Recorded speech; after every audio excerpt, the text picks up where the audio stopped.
Exercise 36. Sir, I support the black money, undisclosed foreign income and assets, and imposition of tax bill 2015 full stop.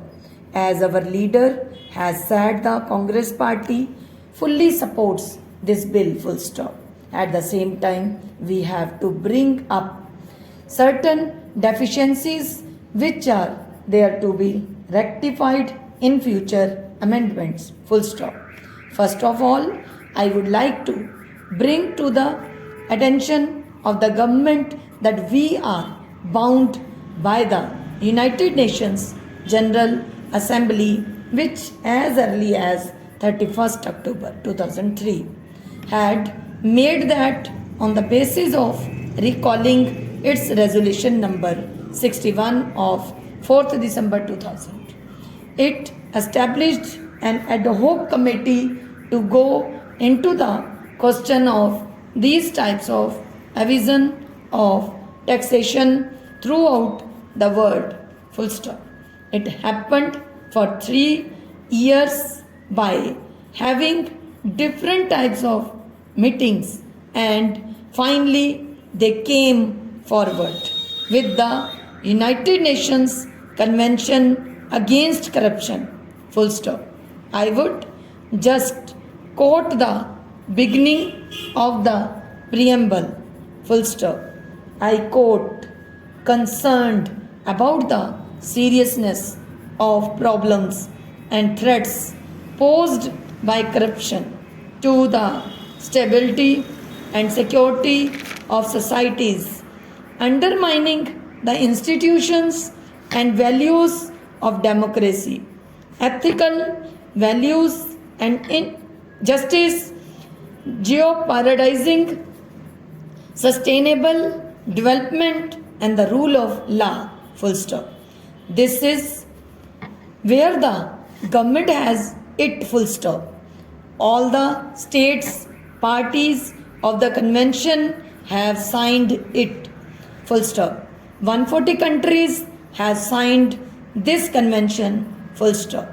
On that basis, different levels of discussions were going on, and finally they came out with different topics and chapters.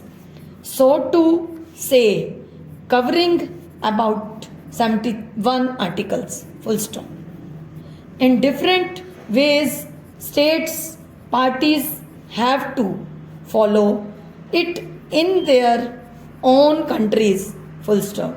I find that this particular bill, which is coined as the black money bill, undisclosed foreign income and assets, and imposition of tax bill, is very, very fragile, and it is only an extension of section 139 of the Income Tax Act. Full stop.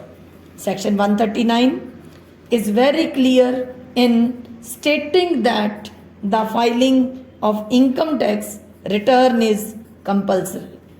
Full stop.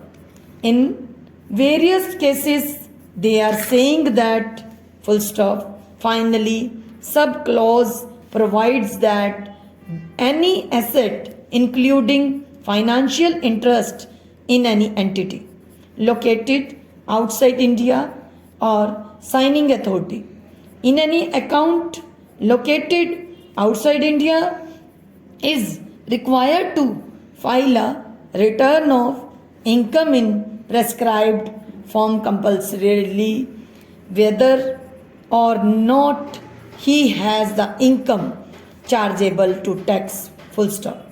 But if you see the present act, it defines as to why this particular act has been brought out in India after many years. Full stop. Thank you.